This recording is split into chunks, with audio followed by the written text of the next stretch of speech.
All right, welcome back, Steelers Nation. This is Tank and Jared, the WaterBoy, for Steelers Chalk Talk here on Fox Sports Wheeling, Pittsburgh. Yep, 10 a.m. every Sunday morning. Saturday morning. Sorry, I was drinking. We was here all Steelers season. In case you didn't know it, kid, the season's over for your Pittsburgh Steelers. Done. Over. Done. That it is. Yeah, that it is. Anyway, talking about your Pittsburgh Steelers this week, trying in this segment do a little recap. Jared, what I think obviously is the most important thing that happened last year was watching Kenny Pickett's development. There is no doubt, unless you're a blind idiot in Steubenville, Ohio, coming out of a bar at 3 a.m. and want to talk football, that nobody with any sense of logic did not see Kenny Pickett progress towards the end of the season, literally willing himself to a couple victories at the end of the season.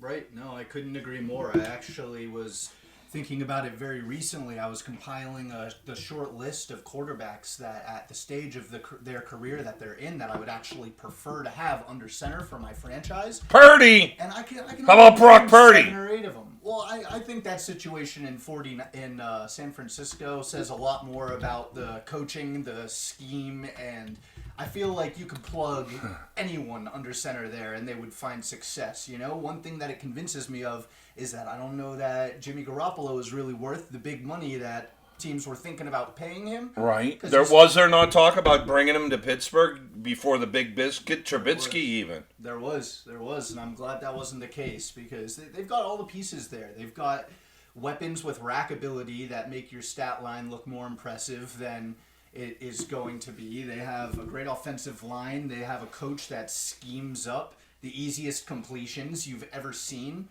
I feel like. So wait a minute, time out. So and that's their head coach even we're talking about. Are you suggesting that somehow an offensive coordinator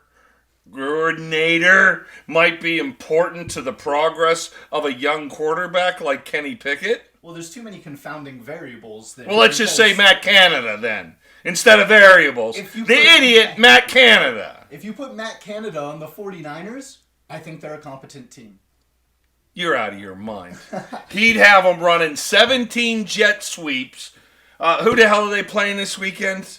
Sunday nights, whatever. I don't know the Cowboys. I don't know why everybody's. If Matt Canada was running that offense for the 49ers against the Cowboys this week, they'd lose 52-7. He'd run 32 jet sweeps and think it was a great game plan. You think Well, I did not know this about you, WaterBoy. You think Matt Canada is a good offensive coordinator? Well, I don't think good. I think there are too many confounding variables to tell. Last year was his first year, and he had Big Ben's corpse under center with an offensive line that was worse than it was this year. You're wrong. Let's argue this to start with. Ben Roethlisberger, do you remember when Peyton Manning won a Super Bowl with a broken neck, we learned afterwards, and the ability to throw a football no farther than 18 yards? I do. I also remember but was able to win a Super Bowl. 200 passing yards in that Super Bowl. Doesn't matter. Did they win a Super Bowl? Did they win a Super Bowl? Won MVP. I hate to go back to last season with Ben. Ben Roethlisberger had... The Steelers did him no favors with that offensive line last year. Adrian Clem is brought in to replace Sean Starrett, who replaced the great Mike Munchak. Adrian Clem's offensive line was so bad, he doesn't even make it through the season, gets fired, and they pawn him off somehow on the Oregon Ducks. If Ben Roethlisberger has a good offensive line in front of him last season, they might be able to make a Super Bowl run. Najee Harris put up 1,200 yards behind that crappy line. The Friar... A horribly inefficient 1,200 yards. And, yeah, right. Imagine if it's efficient. The most touches in the NFL by a lot. Imagine if it's an efficient offensive line. He's got 1,800 yards, 2,000 yards. Freiermuth was a pleasant delight, let alone the fact that you still had a Juju, you still had a Claypool, who Ben probably would have ripped him a new and said, let's go, we're doing something here. You still had the stellar defense going. I'm pretty sure that was the season TJ Watt was NFL Defensive Player of the Year. Am I right? Yep. So, regardless of Matt Canada, okay, you got Matt Canada and you got that bad offensive line. Don't put that last season on Ben Roethlisberger. Oh. They to use a word. Hi, you're listening to Fox Sports Net Wheeling Pittsburgh. I'm Tank. He is Jared, the WaterBoy. We're talking Stil'rs football. I was gonna use a word there that is a euphemism for going into the Ace Hardware store in a specific aisle to look for an instrument, and I forgot sometimes we have kids listening at 10 a.m. on Saturday morning, so I didn't want to use that euphemism there. But it's kind of PG. Yeah, pound salt on that one, kid. What were we talking about? Oh, you had some insane idea that Matt Canada isn't that bad. Feel free. Feel free. Tell the Steelers Nation why you're the only person in town, other than a drunk guy in Steubenville, who wants to keep Matt Canada. I am simply playing devil's advocate. I'm suggesting that we haven't seen, because of confounding variables, exactly what it is he is or is not capable of just yet. It's also not in the Steelers' culture. Historically, it's not their way to fire coaches in the middle of their contracts. He's got one more year. And we have a solid foundation. We have something we can build on, and I don't have a problem with them giving him one more shot. Like unless there's a guy out there. Byron Leftwich just got let go by the Tampa Bay Buccaneers this week. There's a reason. They all seem really happy to see him go. You want to know why? Because the Tampa the exact same as the Steelers did this year. No, Tampa Bay's front office is not the same as the Pittsburgh Steelers. He did not have the same vegetables as Bill Parcells said years ago. Tom Brady got thrown to the Wolves this year.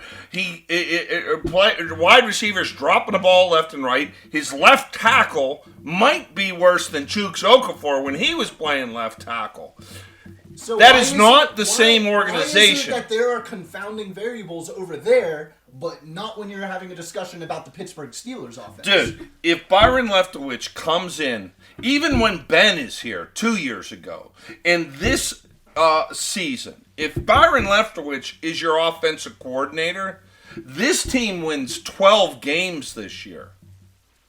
12 games. I think that there's a number of things that could have gone differently, and the team would have won 12 games. If TJ did, yeah, you want cheerleaders. The team would have won. Maybe if we had cheerleaders and a better mascot than Steely friggin' Beam. All I'm suggesting is that it's not the one presence in the front office. It's not Matt Canada solely who is responsible for our 2-6 start. No, that's Mike Tomlin. But go ahead. Go ahead. That was the end of my thought. What the hell were we talking about? You are looking to hang this guy by his nose, man. Like I don't know. I want him gone. He has no idea how to call an offense. You and the drunk in Steubenville are the only two that want to keep him, and Matt Canada's wife wants to keep him in the position to get that salary. We'll see. I wouldn't be opposed to a friendly wager at the beginning of next year, Andy. In regards to what? The Canada's still here? In regards to the win total, the offensive efficiency. Okay, look, since we were going to talk about Kenny Pickett. We're on to the idiot Matt Canada. Look, I truly believe this, okay? Mm-hmm. This is what happened. That stupid, unorganized offense that he was running. Okay, jet sweep, motion, jet sweep, motion. Do you know the stats on those? He Hold on. Run that many jet sweeps, and when he did, they averaged almost 8 yards an attempt. Hold on. Calling plays at the right time is more important than the 8 yards. This is my opinion. That's fair. That would be my biggest Where the criticism hell was of Matt. throwing to the middle of the field for the first 4 to 5 games? There's your statistics. I don't know what they are. You knew you had a proven quantity in Freiermuth. So a good offensive coordinator, Byron Leftwich, at the right time knows I'm in a 2nd and 6 position here. I can do one of two things. I can hand off to Naj. Of course, in the first 5 games, you're playing him hurt with a plate in his foot. Ooh, here's an idea. I got a tight end who will catch anything in Freiermuth. All I got to do is have him attack the Mike linebacker and throw the ball to him in the middle of the field, and that 2nd and 6 either becomes a 1st and 10 or a 3rd and 1. That's intelligence, in my opinion, as opposed to Matt Canada going, it's 2nd and 6. I'm going to confuse everybody in the building, including the hot dog vendor, and I'm going to jet sweep, motion. I got to disagree with you, kid. I think Matt Canada is a horrible offensive coordinator.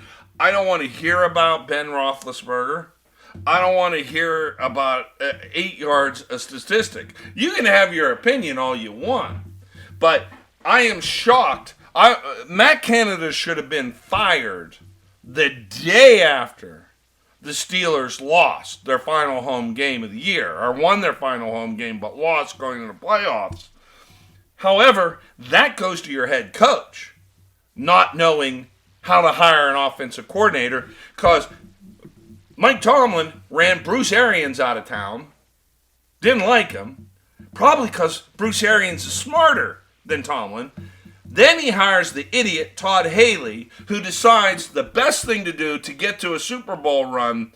And one of the last things I should do to do that, I forget the game exactly, but when it's 4th and a half a yard, and I got a quarterback that's 6'9" and 260 pounds, and Ben Roethlisberger, I, Todd Haley, am a genius. I'm going to pitch the ball back 5 yards to the right against an aggressive defense.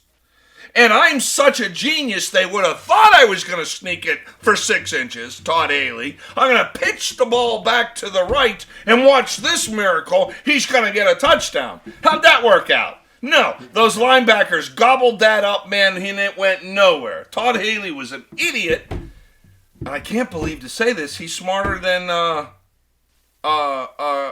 Matt Canada. And then poor Randy Fichtner, who was selling, you know where Randy Fichtner is right now today? Selling hot dogs in Guadalajara, Mexico. He's not even coaching football. Go ahead. I think a big piece of it is just quite simply having an identity. At the beginning of this year, we were a completely new team. New guy under center, rookies at pretty much all of our skill positions. We didn't have an identity. No, wait a minute. Najee was a second-year player. Freiermuth's a second-year player. What does that have to do with our identity? What I'm suggesting is that through the second half of the year, when we went 7-2, it was because our identity was Najee north and south, Warren outside. Where those two guys are going to get us down the field, and we'll try them deep to bring the safeties back. This is a point before I went on my rant before. They fell ass backwards into this successful offense, despite Matt Canada. See, I just because think that's Matt Canada's to do in the NFL. I don't you're think wrong. You're wrong. You're wrong. Matt Canada's offense was not working, and the resounding outside echoes. Okay, first of all, the outside echoes got Trubisky benched and the kid thrown in, okay? Despite the kid coming on great at the end of the year. You know what? We got 1 minute left in this segment. We're going to pick this back up when we come back from commercial break because I got to check your temperature. Oh, my God, it's 106 and you're slimy. Controversy makes good radio. Shut up. Nobody likes you. All right, hey, I'm Tank Tantlinger. He is Jared, the WaterBoy. You're listening to the Stil'rs Chalk Talk here on Fox Sports Net Wheeling, Pittsburgh. Well, pretty soon we're going to get into some Penguins talk, and of course then golf season starts, and the show will be turning over to golfing around. But listen, Wheeling, Pittsburgh, Steubenville, the tank ain't going nowhere. You want to get rid of me here on Fox Sports Radio? Write to our station manager, Craig Boomer, and say, get rid of that moron. All right, we got to go to commercial. You got anything to say? You got 2 seconds. Say something significant. That was significant. We'll be right back to Steelers Junk Talk.